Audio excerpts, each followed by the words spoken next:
This is the Isometric Abs Series.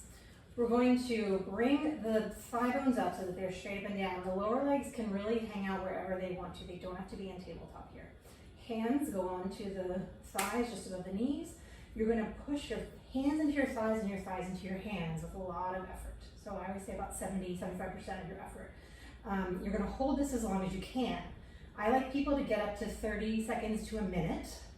But if that's not available to you now, what you're going to do is hold for as long as you can, take a little break, hold for as long as you can, take a little break to accumulate the time rather than trying to hold it the whole time. So once you finish this first position, this is 104, you're going to switch. So the hands now go just to the inside of the spot you were on, the heel of the hand. They crisscross.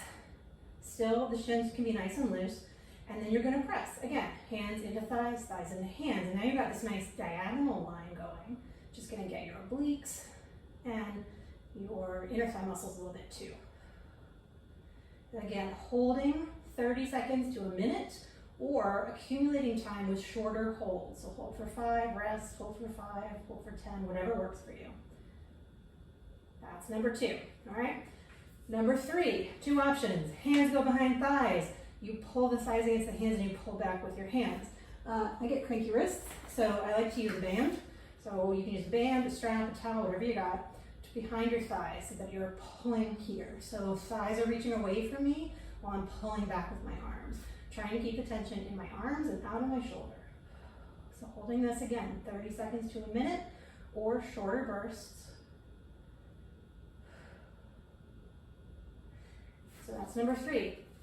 Number 4 is actually technically, we're moving out of isometric into some movement. So the hands are going to come back to that first position that we started in. You build your tension, right? So thighs into hands, hands into thighs. And now, if everything has felt good so far, you're going to add a little challenge to it by reaching your leg out. I always say start high, right? Start at like 45. As your leg comes back in, your hand meets it with tension. And then see how low you can go and still stay comfortable and keep everything the same through your core, right? The challenge of this is the weight of the leg wants to pull on the hip and the pelvis and make the back go into an arch. We want to keep all of this nice and tight. So if you can take your leg all the way down, that's awesome. But find your spot today. Something that's challenging but doable and stay out of pain. So those are the 4 positions, just to recap. Here, here, behind the leg with the hands or a band, and then back to the first position with the reach.